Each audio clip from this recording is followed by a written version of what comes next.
Assalamualaikum warahmatullahi wabarakatuh. Kembali lagi di channelnya Kang Asep, channel yang membahas dunia pendidikan dan seputar pekerjaan operator. Di video kali ini saya akan sharing terkait dengan SPMB Jabar tahun 2025 untuk SLB, SMA, dan SMK. Dan informasi yang akan saya bagikan itu terkait dengan seleksi SPMB Jabar tahap 2 yang akan dilaksanakan mulai tanggal 24 Juni tahun 2025. Kita akan bahas jalur apa saja yang ada di tahap 2 ini, kemudian kuota dan jadwal pelaksanaan pada SPMB Jabar 2025 tahap 2 ini. Oke teman-teman, jadi untuk jadwal SPMB tahap 2 ini dimulai dengan pendaftaran dan verifikasi dokumen SPMB tahap 2 yang akan dilaksanakan mulai 24 Juni tahun 2025 sampai 1 Juli tahun 2025 ya. Oke, kemudian untuk jalur dan kuota SMA tahap 2. Ini untuk SMA di tahap 2 ada dua jalur yaitu prestasi akademik dan prestasi non-akademik. Untuk kuotanya sendiri itu sebesar 30% ya ditetapkan oleh satuan pendidikan.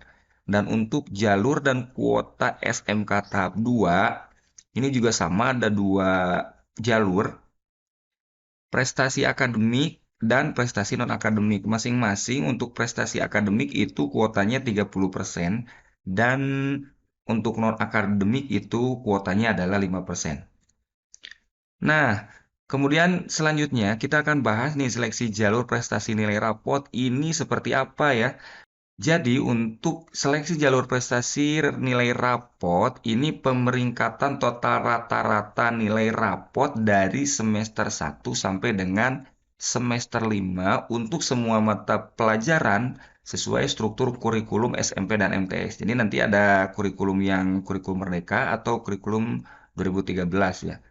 Untuk langkah-langkah perhitungan sendiri itu akan dilakukan oleh sistem TIK aplikasi SPMB ya, dengan menghitung rata-rata setiap mata pelajaran dari semester 1 sampai semester 5.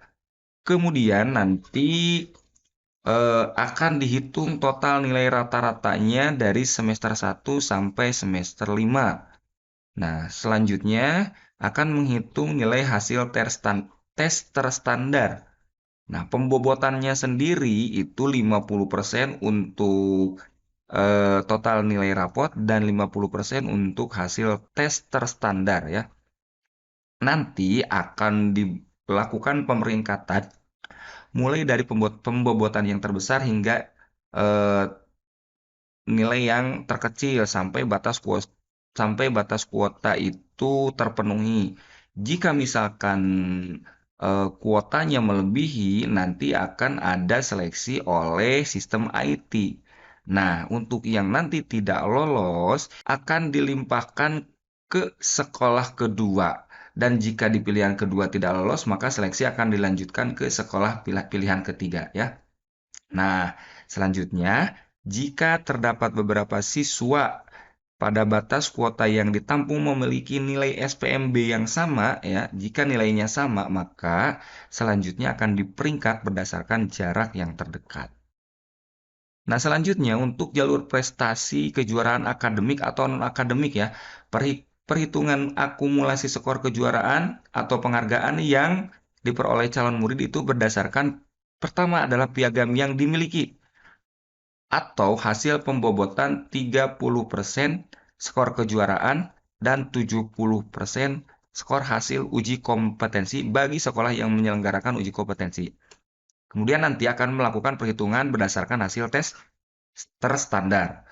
Nah, pembobotannya 50% skor kejuaraan atau penghargaan dan 50% lagi oleh hasil tes terstandar oleh sistem IT.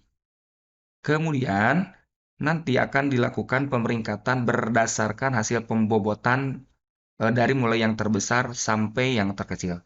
Nah, jika tidak lolos di pilihan ke-1, maka nanti akan dilimpahkan ke sekolah pilihan kedua, dan jika di pilihan kedua tidak lolos, maka akan dilanjutkan ke sekolah pilihan ketiga. Jika terdapat beberapa siswa yang nilainya sama, ya, maka akan dilakukan pemeringkatan berdasarkan jarak yang terdekat. Nah, ini untuk seleksi jalur prestasi kejuaraan akademik dan non-akademik. Nah, untuk pembobotan skor sendiri seperti ini ya teman-teman, skor prestasi kejuaraan. Nah, ini teman-teman bisa dilihat saja, ada mulai tingkat wilayah internasional, Asia, nasional, provinsi, sampai ke tingkat kabupaten kota ya. Selanjutnya itu ada seleksi jalur prestasi pengalaman kepemimpinan. Untuk jalur prestasi pengalaman kepemimpinan ini yaitu adalah untuk teman-teman yang pernah menjadi pengurus, bukan pengurus, pernah menjadi ketua OSIS atau Pratama ya.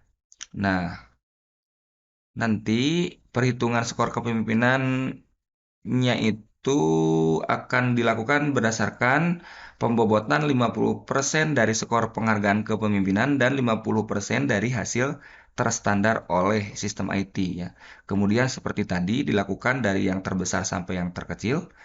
Jika tidak lolos di pilihan yang pertama, di sekolah yang pertama, dilimpahkan ke pilihan yang kedua dan seterusnya. Kemudian, jika terdapat nilai yang sama, seperti tadi juga sama diperingkat berdasarkan jarak yang terdekat. Nah, seperti ini ya. Ini pembobotan dalam seleksi jalur prestasi seperti tadi yang sudah dijelaskan. Ada nilai rapot, ada kepemimpinan, kejuaraan, tes terstandar, dan jarak yang terdekat. Ya, ini kurang lebih seperti ini ya. Untuk rapot, nanti nilai rapot 50%, nanti 3 tes terstandar itu 50%. Kemudian untuk kejuaraan akademik itu 50% kejuaraan akademik, nanti 50% naiknya 50%-nya lagi dari tes standar. Kemudian kejuaraan non-akademik ini 50% bobotnya, kemudian nanti 50% dari tes terstandar. Untuk kepemimpinan juga sama. Nah, tes terstandar sendiri merupakan tes berbasis web yang dilakukan secara terpusat, dikelola oleh Dinas Pendidikan Provinsi dengan ketentuannya adalah sebagai berikut. Yang kompetensi yang diujikan merupakan kompetensi literasi dan numerasi. Nah, literasinya itu adalah bahasa Indonesia umum ya. Kemudian numerasinya itu adalah matematika. Bentuk soalnya pilihan ganda. Kemudian hanya ditetapkan bagi pendaftar jalur prestasi. Kemudian tempat pelaksanaan itu di sekolah tujuan pendaftaran. Kemudian perangkat yang digunakan dapat menggunakan laptop atau handphone pendaftar. Nah, sebagai informasi itu untuk handphone itu hanya untuk yang Android, tidak berlaku untuk yang iPhone. Ya. Oke, itulah mungkin yang bisa saya share di video kali ini. Mudah-mudahan bermanfaat. Mudah-mudahan teman-teman semua nanti juga bisa lolos di SPMB tahap 2 di sekolah yang teman-teman tuju semua ya. Terima kasih. Assalamualaikum warahmatullahi wabarakatuh.